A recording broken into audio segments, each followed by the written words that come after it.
Hi everyone. ఈరోజు నేను ఒక ఇన్సిడెంట్ గురించి మాట్లాడాలి అనుకుంటున్నా. సమత డిగ్రీ కాలేజ్ విశాఖపట్నంలో జరిగినటువంటి ఇన్సిడెంట్ గురించి.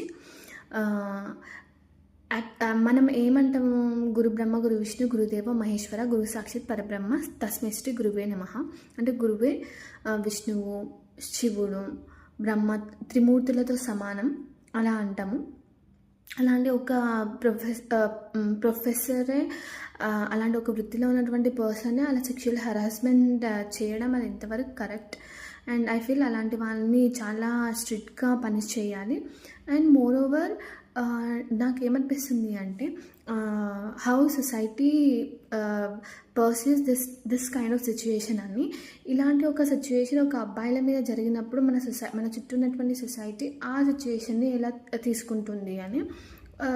ఎస్పెషల్లీ బాయ్స్ మీద ఏదైనా ఇన్సిడెంట్ జరిగితే ఒక 50% ఆఫ్ ద సొసైటీ అరే ఆ పర్సన్కి అన్యాయం జరిగింది, ఆ పర్సన్ మీద ఒక సెక్షువల్ హరాస్మెంట్ జరిగినా ఏది జరిగినా ఆ తప్పు అని చెప్పేసి ఖండించే వాళ్ళు 50% మెంబర్స్ ఉంటే 50% ఆఫ్ ద మెంబర్స్ అరే నాకు ఇలాంటి అవకాశం రాదే, అదే ఇలాంటి వాళ్ళు ఎక్కడున్నారా, నన్ను ఎవరు పిలవరే, నన్ను పిలవచ్చు కదా, అడ్రస్ పెట్టండి నేను కూడా వెళ్తా అలా అంటారు.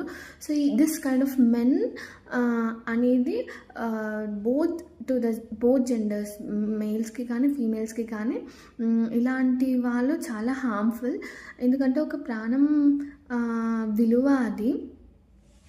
ఒక ప్రాణం పోయింది అంటే ఆ ఫ్యామిలీ మెంబర్స్ ఎంత బాధపడతారో అవేవి వీళ్ళు ఆలోచించకుండా ఇలాంటి మాటలు మాట్లాడతారు. అండ్ దట్టు ఇంకా వర్స్ట్ థింగ్ ఏంటి అంటే గేనా, మగాడివి కాదా, ఇలాంటి మాటలు మాట్లాడతారు. అంటే ఓన్లీ మొగతనం అనేది ఇందులో మాత్రమే ఉందా? ఇలాంటి వాటిని యాక్సెప్ట్ చేస్తేనే మగతనమా అని నాకు అనిపిస్తుంది. అసలైన మగతనం అంటే ఒక రైట్ఫుల్ వేలో ఉండడము, ఫీమేల్స్ని రెస్పెక్ట్ చేయడము. అండ్ మనం ఓన్లీ మన లవ్డ్ వన్స్ మీదనే అలాంటి ఫీలింగ్స్ ఉండి మిగతా వాళ్ళ మీద అలాంటి ఫీలింగ్స్ లేకుండా ఉండి అవతల వాళ్ళ ఫీలింగ్స్ని రెస్పెక్ట్ చేసే విధంగా ఉండడమే అసలైన మగతనం అని నేను అనుకుంటా. అండ్ ఏంటి అంటే నాకు ఒక స్టోరీ చెప్పాలి అనుకుంటున్నా. ఏంటి అంటే కలిపురుషుడు అది ఒక స్టోరీ ఉంటుంది. సో పురాణాలలో ఒకసారి సభ మందిరంలోకి కలిపురుషుడు ఎంటర్ అవుతాడు. ఎలా ఎంటర్ అవుతాడంటే తన లెఫ్ట్ హ్యాండ్ తోటి తన ప్రైవేట్ పార్ట్ని టచ్ చేస్తూ రైట్ హ్యాండ్ తోటి తన నాలుకని గట్టిగా లాగిపెట్టి ఎంటర్ అవుతాడు. అప్పుడు బ్రహ్మదేవుడు తిడతాడు, ఏంటి ఇదేనా నీ సభ మర్యాద, ఇదేనా ఇలానే ఎంటర్ అవుతావా నువ్వు అని చెప్పి తిడతాడు. అప్పుడు కలిపురుషుడు అంటే నేను కలియుగాన్ని ఇలానే అంతం చేయాలి అనుకుంటున్నాను. ఒకటి ఏంటి అంటే ప్రైవేట్ పార్ట్ అని చెప్పాను కదా, సో లస్ట్ అనమాట, అన్కంట్రోలబుల్ లస్ట్. వావి వరసలు రేయి పగలు ఏం లేకుండా ఎప్పుడూ దాని మీదనే ధ్యాస ఉండేలాగా అని. అండ్ ఇంకొకటి ఏంటి అంటే నోరు ద్వారా ఎప్పుడు కూడా తిండి మీద ధ్యాస, ఎప్పుడు తినాలి అని దాని మీద ధ్యాస ఉండడం.